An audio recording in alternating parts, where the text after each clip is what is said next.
Anyway, I grew up in Washington. I grew up in a huge dysfunctional family. I have about 27 cousins.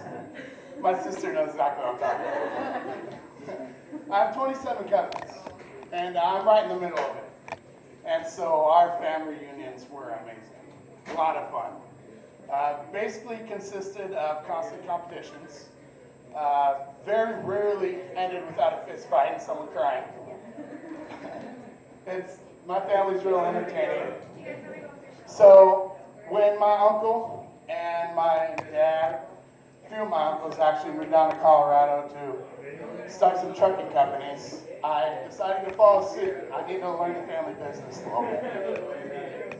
And when I think of Colorado, I'm thinking of, beautiful ski mountain resorts, awesome landscapes. This is not the Colorado I moved to. Once you get to the east side of the mountains, it is flat, dry, and brown all the way till you get to Kansas. And people didn't quite understand what I was talking about, so I decided to make a photography book. I called it 50 Shades of Brown. It's amazing how many different shades of brown there are once you get to Colorado. But anyway, I am glad that I moved to there because I learned a good trade. I'm good at driving. It's what I do. And it's also pretty awesome driving around all day and the beautiful weather and seeing women walking around in sunny weather clothing all day. It's kind of nice, especially when you're driving and you pull up next to a stoplight and you look over next to you and it's a beautiful thing. It's a headless woman. You can look over for as long as you want without one chance of being caught staring. That's not entirely true. You have to be careful with sunroof, actually. I was looking over one time, maybe for an extended period of time, not quite sure. Anyway, the sunroof slowly opens to reveal this most pissed off, disgusted look on this girl's face on the back. She had been reading my mind. Anyway, sometimes when you're driving, you do get a little bored. You got to do something to entertain yourself. And this one time I pulled up on the stoplight and looked over next to me, and there is this beautiful rack standing looking at this thing. And so, I'm sorry, I got a little bored. I decided to catch a little beat. Everything was going perfectly according to plan. Till I look in the back seat and I see her son giving me the honk sign. To a lot of people, that would turn them off, throw them off right away. I went, hell yeah, that is a great fucking idea. I hit the honk sign, scares the mom, titty pops out. That was it for me. I was the kid's in the back seat just laughing. He's so happy he made the horn honk. That worked out great for everybody. That's it. Unfortunately, I've developed a little bit problem because of this. Every time I hear a horn honk, I get a little excited. That got me going to where now I'm driving around the city looking for traffic jams and shit.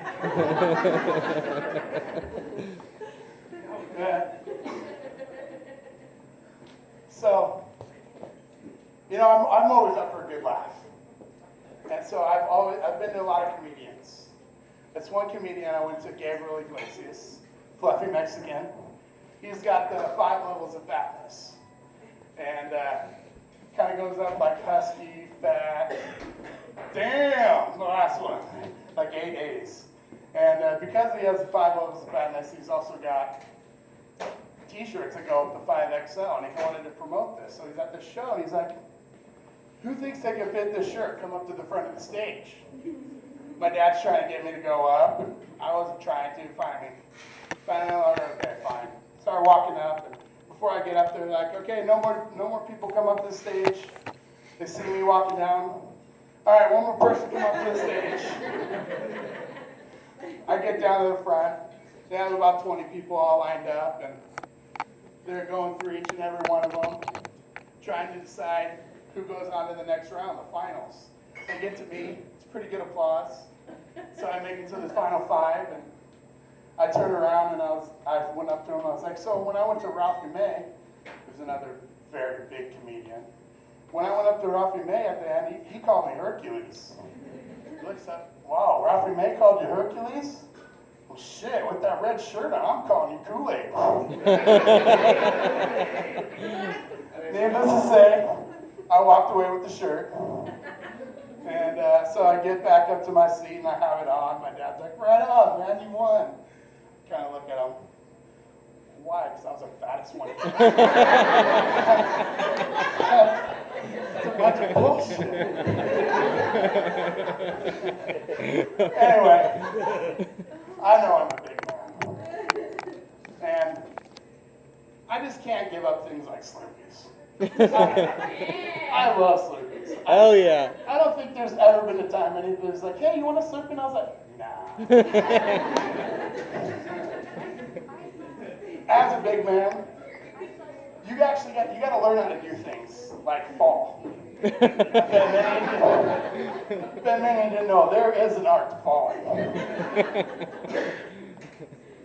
I've kind of adopted the tuck and roll technique. I would show you right now, but I don't want to waste it on you guys. I'm going to need in about an hour. And one bad thing about this tuck and roll technique is it does acquire a lot of space to maneuver. And there may be some innocent casualties along the way. But just know, I'm not worried about you at this moment in time. If you go down, that's your fault. I'm worried about me. If this much in the ground shows such ferocity, you know, I need to do something with it. Anyway, so there's actually both my knees have pretty much given up on me right now. I have torn ligaments in both my knees. My right knee used to be my good knee until I just recently tore my ACL. Now I have a bad knee and a worse knee. I'm not quite sure which one's what yet right now, huh? Either way, my career as a Chippendale dancer has come to a screeching halt. That one was a rough one on me. I'm a pretty competitive person. You know, like, so much so that my upper and lower body have been playing a giant game of Mercy my entire life. My upper body is the clear winner right now, but I feel like I'm losing overall. I don't know what's wrong with this. You know, there's not a lot of good things that come from having knee surgery. One good thing, almost makes it all worthwhile, is the pills. Almost. Not after that, not that first week though. Oh man, I was in so much pain. That whole first week, I was just popping pills just so I could sleep. I'd take about 2, fall asleep for a few hours, wake up, I have to take another 2 because I was in so much pain. I was like, this is bullshit. Like, I don't like waking up.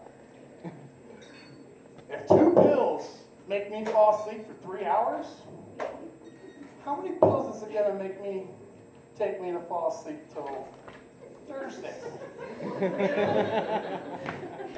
Let's see. Carry the 4. 48 pills. Right on. You take 48 pills, you will not wake up before Thursday. I can guarantee you that. You will probably never wake up again. So, it would be nice to take shortcuts like that in life. Unfortunately, shortcuts never work out the way that you intend them to. But I always do that for some reason. I always tell myself in my head it's going to work out this time. It doesn't work out. Anyway, this one time, actually this is a commercial idea that I have that I will get done someday. But I was in Colorado Springs. I was at the Senior US Open. And it's like 98 degrees outside, and it's hot. So I decided I'm going to wear some flip-flops. Or thongs, as I grew up calling them, which actually really confused me on later on in life, but that's a whole different story right there. Anyway, I'm walking around in flip-flops. Things are going great until I reach about hole 3 out of 18 holes. and my dogs are barking. I'm hurting. I mean, if you're a big guy, you need to understand you need support. If you're walking around for a long period of time, shoes are your friend. So I decide I want to go sit down, and I find my nice spot on the 18th hole green. It's working out great until that 98-degree weather hits me. And I need something to drink. I go to the concession stand. A fucking Gatorade, 20-ounce Gatorade is $6. Like, you gotta want this bad, and I did, so I bought it. No sooner, I open it up and turn around, two beautiful women walk by me, and I'm a guy. Not only did I look, but I